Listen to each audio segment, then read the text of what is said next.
As the police meticulously pieced together the evidence, a grim realization began to surface. Beneath Brian's composed demeanor lay a whirlwind of turmoil waiting to unravel. Whitney's private journals, Adam's deceitful schemes, and Brian's sudden vanishing all pointed to a heart-wrenching truth. The very deceptions that had kept their marriage afloat had ignited a betrayal so devastating it could only end in disaster. But what truly drove Brian's final actions? Was it love, revenge, or sheer despair? Before diving into this gripping tale of secrets and tragedy, let me know in the comments where you're tuning in from. And if you're drawn to stories like this, don't forget to hit subscribe and tap that notification bell so you won't miss out on the next chapter.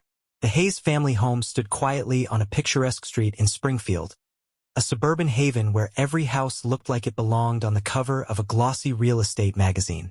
Inside their cozy two-story house, Brian Hayes moved with the steady precision of a man who took pride in his well-ordered life. An electrician by trade, Brian had built a solid reputation for his dependability and strong work ethic, making him one of the most reliable employees at GL Tech. At 36, he exuded physical strength, his blonde hair and piercing blue eyes complemented by a muscular build honed through years of physical labor. Yet, beneath this calm and confident exterior, Brian wrestled with a growing unease.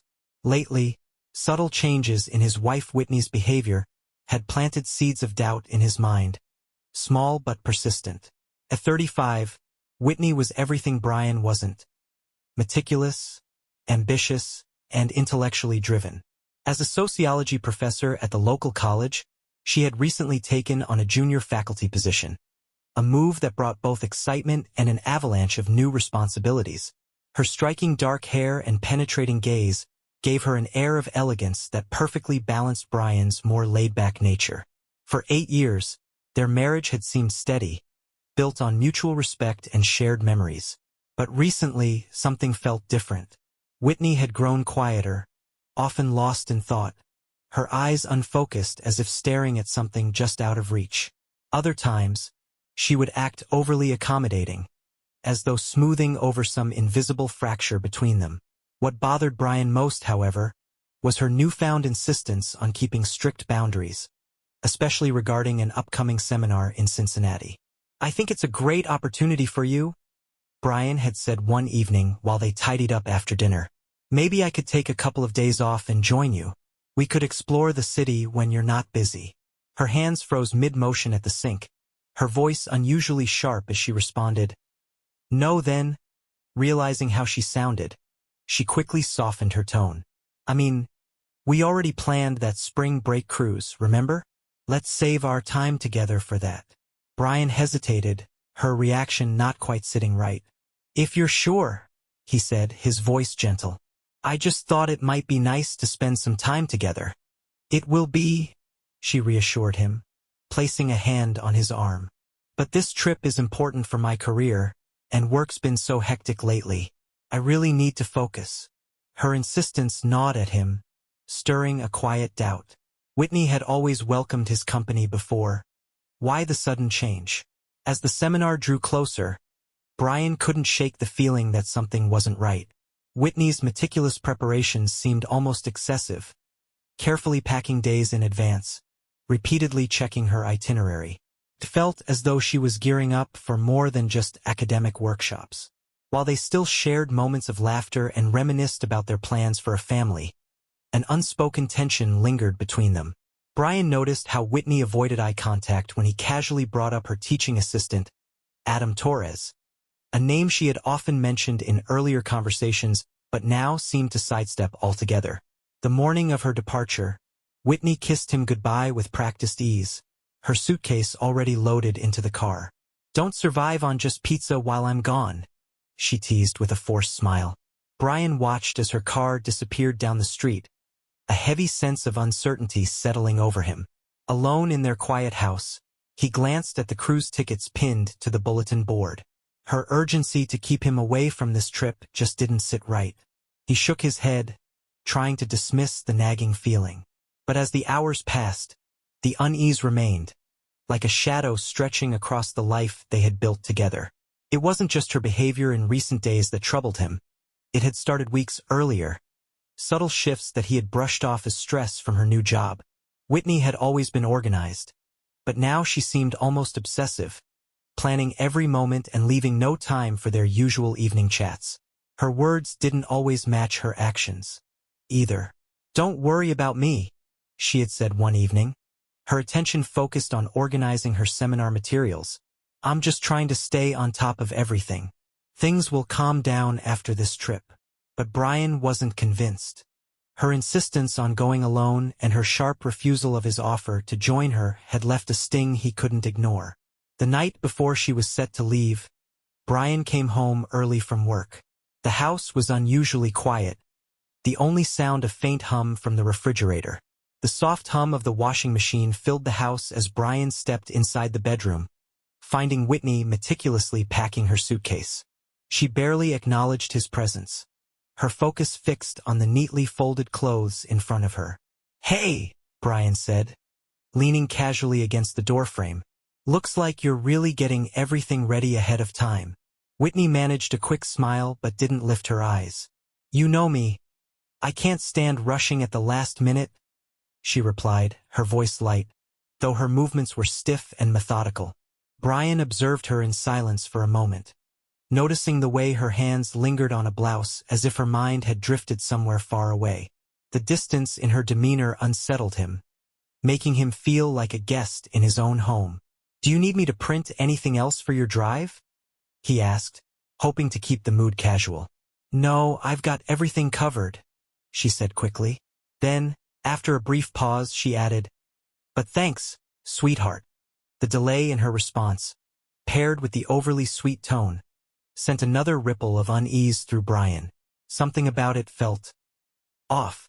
The following evening, after Whitney had left for Cincinnati, Brian found himself standing in their bedroom. The space felt emptier, colder, as though her absence had drained it of warmth. His eyes landed on her travel bag, still perched on the dresser, the one she had casually mentioned forgetting earlier. Curious, Brian moved to pick it up, intending to store it neatly in the closet. But as he lifted the bag, something caught his eye. Peeking out from beneath it was a small red leather journal, its brass lock gleaming faintly in the bedroom light. Brian froze, his hand hovering over the journal. Whitney had always been private about her journals, rarely mentioning them and never leaving them out in the open. Seeing it there felt like stumbling upon a crack in the foundation of their trust. For several minutes, he simply stared at the journal, torn between his conscience and the gnawing questions that had haunted him for weeks. The lock seemed to challenge him, daring him to look inside. A part of him wanted to put it back and pretend he had never seen it, but the unease festering in his mind refused to let him walk away. Finally, with a heavy sigh, Brian placed the journal back on the dresser and headed to the kitchen. He needed time to think, and a beer to settle his nerves. By the time he returned, a decision had crystallized. If Whitney had nothing to hide, why lock the journal? And why had her behavior changed so drastically in recent weeks?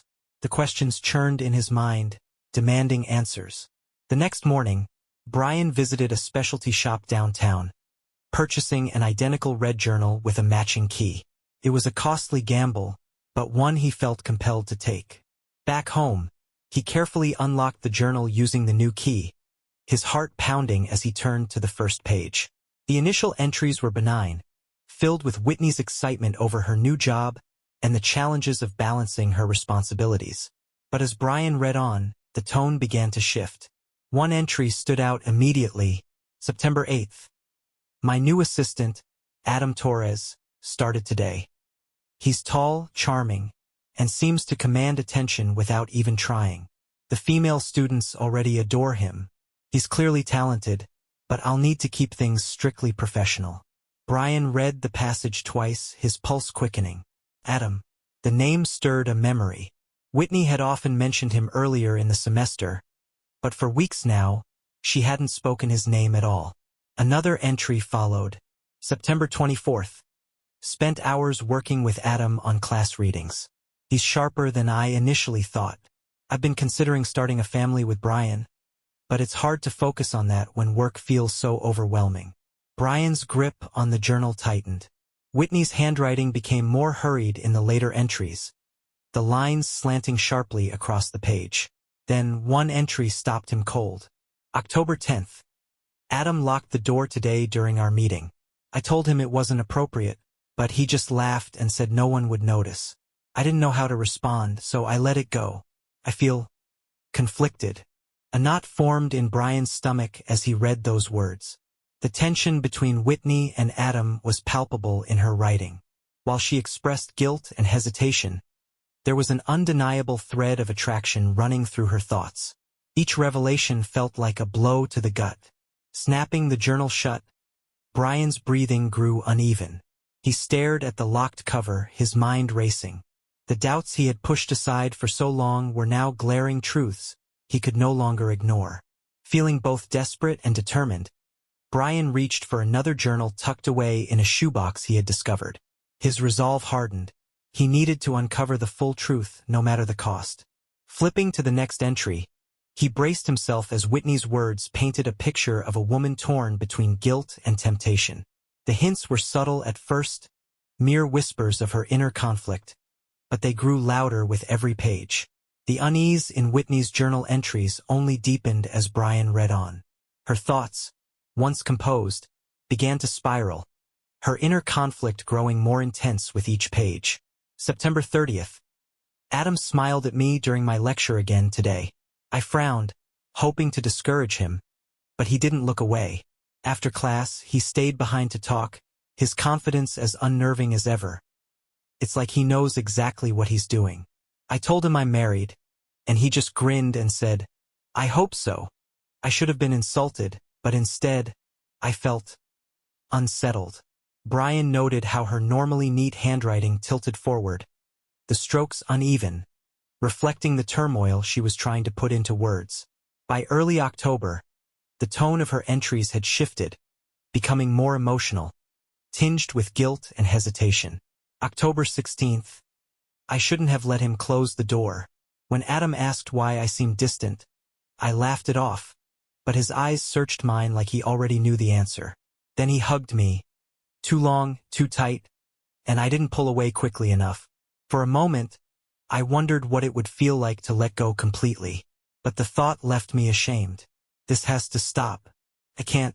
Brian's fists clenched as he read the entry, anger building alongside a deep sadness. It wasn't just Adam's advances. It was Whitney's struggle to maintain boundaries that stung the most. As October progressed, her entries grew darker, reflecting Adam's increasing boldness. October 20th. He locked the door again today, saying he needed privacy to discuss something important. When I asked him to leave it open, he just smirked and ignored me. He leaned against my desk and said I deserved better than Brian. How could he know that? I pushed him away, but the way he looked at me, it's like he's always in control. And the worst part? A small part of me didn't hate it. Brian's jaw tightened as he read those words. The casual way Adam dismissed Whitney's protests enraged him, but the complexity of her guilt and attraction unsettled him even more. By November, her desperation to regain control became evident in every line she wrote. November 9th. Adam crossed another line today. I told him we needed distance, but he keeps finding ways to stay close. When I said this couldn't happen again, he laughed and said, "It already has." He's right. I can't undo what's happened, but I can end this. After the seminar, it's over. Brian snapped the journal shut, his hands trembling. The weight of Whitney's guilt and Adam's relentless manipulation painted a picture of a relationship spiraling out of control. Her words revealed not just a betrayal but a fracture in the life they had built together, leaving Brian determined to uncover the full truth. He sat alone in the dimly lit kitchen, the journal still lying on the table in front of him. The clock's steady ticking seemed deafening in the silence, marking the hours he had spent consumed by anger and despair. For 8 years, he had trusted Whitney without question, and now that trust lay in ruins. Gripping the edge of the table, his knuckles white, Brian felt a singular thought take hold. He needed proof. Confronting Whitney without solid evidence would only lead to denials and excuses, and he wasn't sure he could keep his composure. No, he realized he had to be smarter than that. After hours of pacing the living room, his phone in hand, Brian searched online for help. He came across a local firm called Pearsall Investigations. Their tagline read, "Clarity in the shadows," and clarity was exactly what he needed. When he finally made the call, his voice was taut with emotion. "Pearsall Investigations, how can we help?" A calm, professional voice answered. Brian hesitated, the weight of his decision bearing down on him. "I need evidence," he said quietly. "I think my wife is cheating on me." He was transferred to Francis Hopkins, a seasoned detective whose steady tone offered an unexpected sense of reassurance. "Tell me everything," Hopkins urged. Brian recounted what he had read in Whitney's journal, his voice cracking as he described the entries about Adam. Hopkins listened without interrupting, then explained the plan. "We'll install discrete cameras in her hotel room and the adjacent one. If she meets this man, we'll capture it, photos and videos. Is that what you're looking for?" "Yes," Brian whispered, his stomach churning.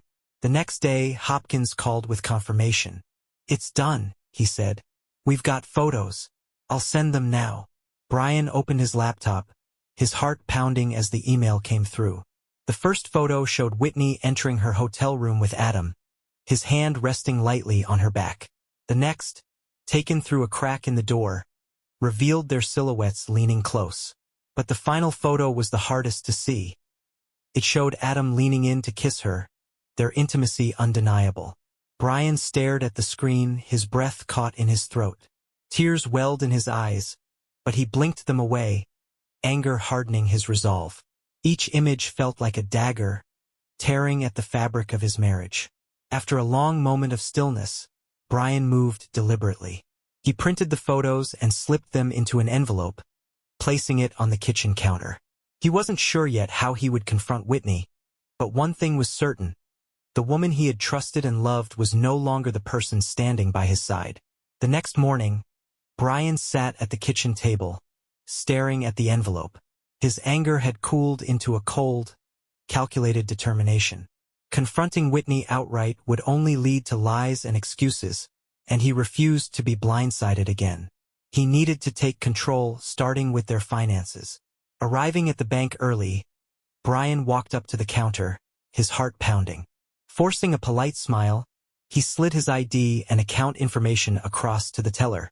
"I need to make a withdrawal," he said, his voice steady despite the tension roiling inside him. "How much?" the teller asked, her tone professional but warm. 20,000, Brian replied, his gaze unwavering. The teller's eyes widened briefly before she composed herself. "I'll need a manager's approval for that amount." One moment. As she stepped away, Brian's mind raced. Would this seem suspicious? Could Whitney somehow find out? His fingers tapped nervously against the counter. When the teller returned with the manager, she handed him an envelope discreetly. "Is there anything else we can assist you with?" "Can I assist you with anything else, Mr. Hayes?" the bank manager asked politely, his tone professional but warm. Brian shook his head, clutching the envelope of cash tightly. "No, that'll be all. Thank you." As he stepped out of the bank, he exhaled deeply, his grip tightening on the envelope. The weight of the money felt heavier than it should, a physical reminder of the distance he needed to create from the life he once cherished. His next stop was GL Tech, the workplace where he had spent the last 6 years building a reputation as a dependable, skilled electrician. Clearing out his locker felt surreal, each item he removed carrying a memory of the stability his job had given him. "Hey, Brian." His supervisor, Grant, greeted him, his voice tinged with surprise. "What's going on? You clearing out?" Brian hesitated, turning the words over in his mind before responding. "Yeah," he said finally, his voice steady. "I need to take some time off, personal reasons." Grant frowned, his concern evident. "You're one of our best guys. Is this permanent?" "I don't know yet," Brian admitted, avoiding eye contact. "I just need a break." Grant's worry was genuine, but Brian wasn't ready to explain. Instead, he shook his supervisor's hand and walked out of the building, a pang of regret following him into the parking lot. His job had been a cornerstone of his identity, and now it was just another part of his life he was leaving behind. Back home, Brian sat at the kitchen table, laying out the next steps of his plan. He couldn't just disappear for a weekend or a month. This had to be permanent. On a blank sheet of paper, he sketched a list. Cancel his phone, find temporary lodging, sell the car, and replace the plates. His gaze drifted to the cruise tickets pinned to the bulletin board. A bitter reminder of the life he and Whitney had once envisioned. They mocked him now with their empty promises. Brian ripped them down, the sound of crumpling paper echoing in the silent kitchen as he tossed them into the trash. As night fell, he sat in the living room, the envelope of photos still on the table. He had initially imagined leaving the pictures for Whitney to find, but even that felt too confrontational. Instead, he slid them into a drawer, deciding that her discovery could come later, after he was long gone. By midnight, Brian had packed a single bag and loaded it into his car. Without glancing back at the house that had once been his sanctuary, he drove away. This wasn't just an escape. It was the start of a new life, one untethered from betrayal and deceit. Whitney stepped through the front door, the familiar creak of the hinges breaking the oppressive silence. She paused for a moment, letting her eyes adjust to the dim light spilling in from the kitchen. Something felt off. Normally, Brian would have been there to greet her with a tired smile or a warm hug, but tonight the house felt lifeless. Setting her suitcase down in the hallway, Whitney walked toward the kitchen, her heels clicking softly against the hardwood floor. The faint scent of beer and pizza hung in the air, a stark contrast to the lavender candles she often burned to keep their home inviting. The kitchen table was clear, save for a single sheet of paper weighed down by the salt shaker. Whitney's heart sank as she recognized Brian's handwriting. Whitney, Grant called this morning needing help at the village center. I agreed to step in as senior foreman. I'll be back tomorrow afternoon. Bree. The note was short, almost clinical, with no warmth or affection. Whitney sighed, a mixture of relief and guilt washing over her. She had worried that Brian might suspect something after her trip, but the note suggested otherwise. Still, the tone felt distant, like a chasm had formed between them that neither was willing to acknowledge. Lowering herself into a chair, Whitney reread the note, her fingers trembling slightly. For a fleeting moment, she thought about calling him, but the idea of hearing his voice filled her with unease. Instead, she stared at the salt shaker, her mind racing with memories of their last conversation, the cruise they had planned, and the secrets she now carried. The silence of the house pressed in around her, heavy and suffocating. Shaking off the feeling, Whitney stood abruptly and headed upstairs to their bedroom. The room appeared as it always did, neat and orderly, yet something felt amiss. Her travel bag was exactly where she had left it on the dresser, and the closet doors were slightly ajar. Whitney's eyes fell on her journal. She picked it up, her fingers tracing the smooth leather cover. Unlocking it, she flipped through the pages, pausing at her last entry. After this trip, it's over. I'll focus on Brian. On us. The words stared back at her like an accusation. Closing the journal, she leaned against the dresser, catching her reflection in the mirror. Her face looked worn, tired from the double life she had been leading. For the first time in weeks, Whitney allowed herself to feel the full weight of her choices. I can fix this, she whispered, her voice barely audible but laced with determination. Gripping the edge of the dresser, she made a silent vow. Tomorrow, she would talk to Brian. Tomorrow, she would tell him everything. It was time to repair the damage before it was too late. Sitting on the edge of the bed, Whitney stared into the darkened room, her resolve hardening with each passing moment. A sharp knock at the door startled her, snapping her out of her thoughts. Setting down her half-empty cup of coffee, she rose to answer, her heart racing. The mug rattled against the table, the sound echoing sharply in the stillness of the house. Whitney's eyes darted to the clock. It wasn't even 8 a.m. yet. Peering through the window, she spotted a police cruiser parked in front of the house, its lights off but unmistakable. A chill ran down her spine. Why would the police be here? Pulling her robe tighter around her, Whitney opened the door. Standing on the porch were two men, one in a dark suit and another in a police uniform. The older man, tall and broad-shouldered with graying hair, held up a badge. "Mrs. Hayes?" he asked, his tone firm but not unkind. "Yes, that's me," Whitney replied, her voice tinged with unease. "I'm Detective Valdez, and this is Officer Santos," he said, gesturing to the younger man at his side. "May we come in?" Whitney hesitated, her heart pounding. "Is something wrong?" Valdez's expression remained professional, but his tone softened. "We need to speak with you regarding Adam Torres."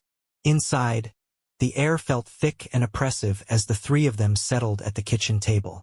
Whitney clutched her mug, her knuckles turning white, as Valdez began to speak.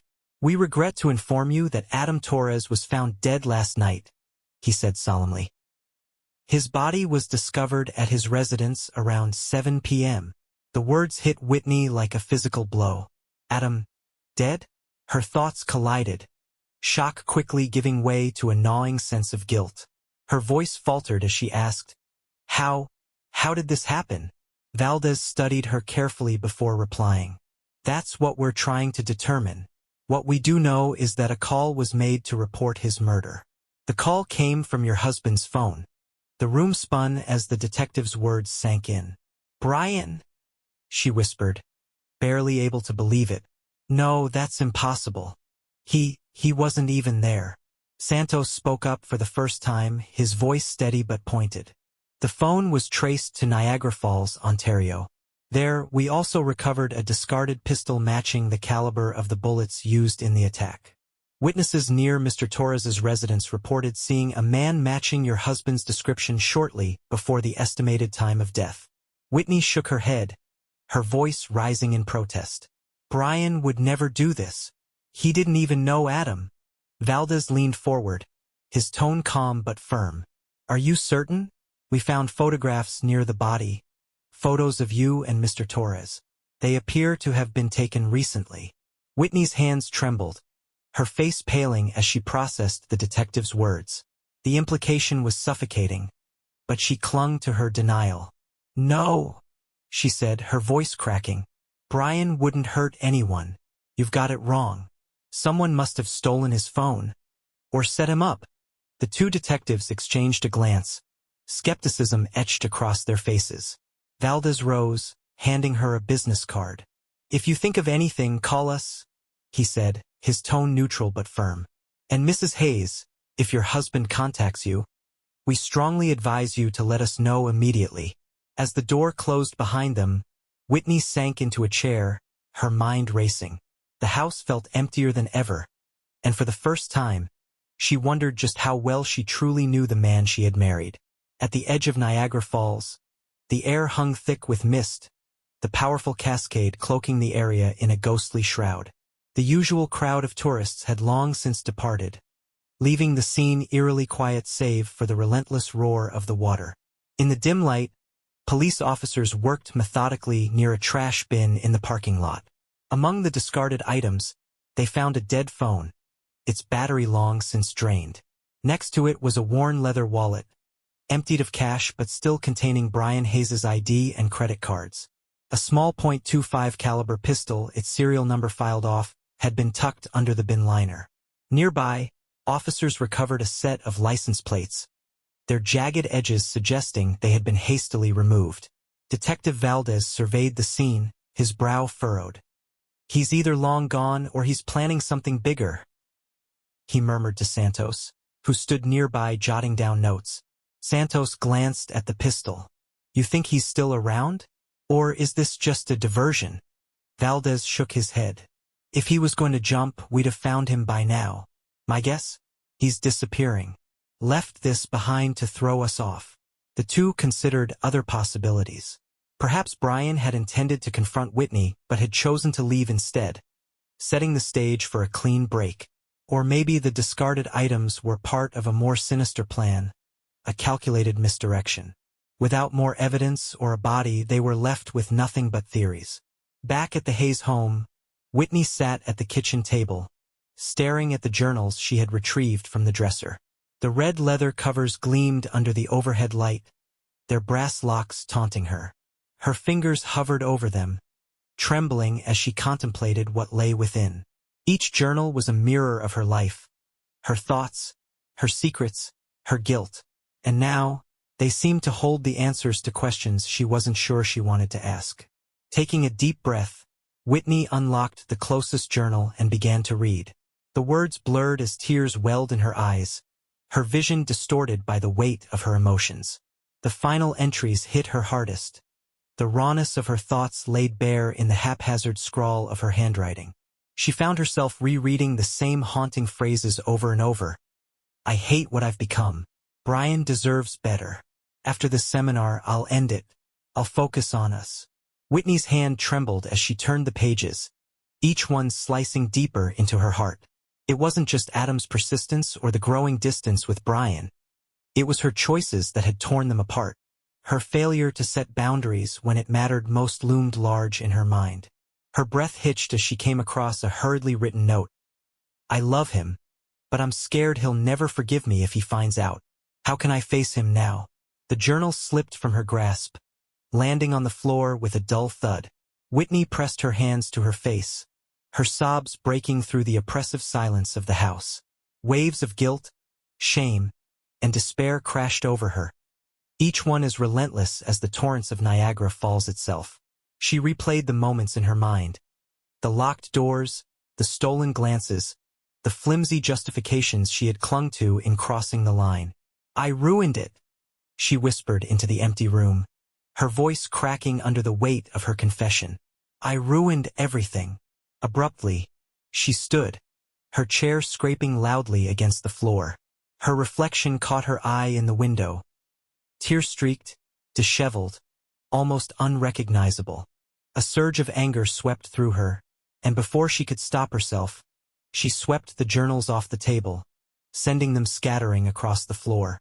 The sharp sound echoed briefly before fading into silence. Minutes passed, and her fury ebbed, leaving only exhaustion in its wake.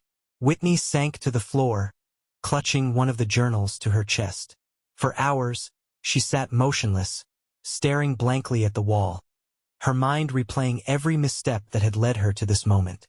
When the first rays of dawn filtered through the curtains, she dragged herself to her feet, her body weighed down by regret. Methodically, she gathered the journals and returned them to the dresser. She stared at her reflection in the mirror, her voice hoarse but resolute as she spoke. I'll face whatever comes next, she whispered, her tone steady despite the tears. I owe him that much. With her decision made, Whitney took a shaky breath and walked toward the kitchen. The phone sat on the counter, a connection to the man she wasn't sure she'd ever see again. She didn't know if Brian would ever forgive her, or if she could ever forgive herself, but she resolved to try. The search for Brian Hayes stretched on for days, then weeks, yielding nothing but unanswered questions. The last confirmed trace of him was at Niagara Falls, where surveillance footage showed his car entering the border checkpoint but no record of it leaving. Local law enforcement combed nearby motels, parks, and roadsides, but every lead fizzled into dead ends. The discarded phone and wallet offered no insight into his plans, leaving investigators to wonder if he intended to vanish forever or if something more sinister had occurred. Detective Valdez pored over the evidence again and again, muttering to himself, a man like Hayes doesn't just disappear. But with no fresh leads and resources running thin, the case gradually stalled, fading into the backdrop of other unsolved mysteries. At the Hayes home, Whitney moved through her days in a hollow daze. The meticulous routines that had once structured her life were replaced by aimless wandering. Each room of the house echoed with memories of Brian, his laughter, his quiet focus, even the soft creak of his footsteps on the stairs. The journals remained locked away, but their contents haunted her. Every word she had written felt like a dagger aimed at the life they had built together. The guilt weighed on her constantly, a shadow she couldn't escape. She avoided friends and colleagues, unwilling to face their questions or pity. She replayed old conversations with Brian in her mind, searching for signs she might have missed, for moments she could have handled differently. Their marriage, once her greatest source of comfort, now felt like a wound that refused to heal. Whitney remembered all the ways Brian had been there for her. Fixing the car, cooking her favorite meals, holding her when work became overwhelming. And yet, she had let him down in ways that couldn't be undone. Some nights, she imagined Brian was still out there, watching the same sunset from some distant place. Other nights, darker fears crept in, and the not knowing gnawed at her, a punishment she believed she deserved. Months passed, and the search for Brian Hayes came to an uneasy standstill. Then, one evening, Whitney found an envelope waiting for her. Her heart leapt as she recognized Brian's handwriting. Inside was a letter, short and to the point. "Whitney, I've gone far away, and this is my final decision. I loved you, but the trust is gone, and I can't live with what's happened. Find yourself again. You deserve peace. Goodbye." The letter slipped from her hands as tears streamed down her face. It was a definitive goodbye, a final severing of the life they had shared. But in its painful clarity, it also offered her a gentle push toward starting over. Determined to honor the chance for a new beginning, Whitney sold the house, locked away the journals, and resolved to move forward. Somewhere, far from the life he had left behind, Brian gazed at a distant horizon, searching for freedom. Meanwhile, Whitney began her journey toward rediscovering herself, carrying the hope that one day, they might both find the peace they sought.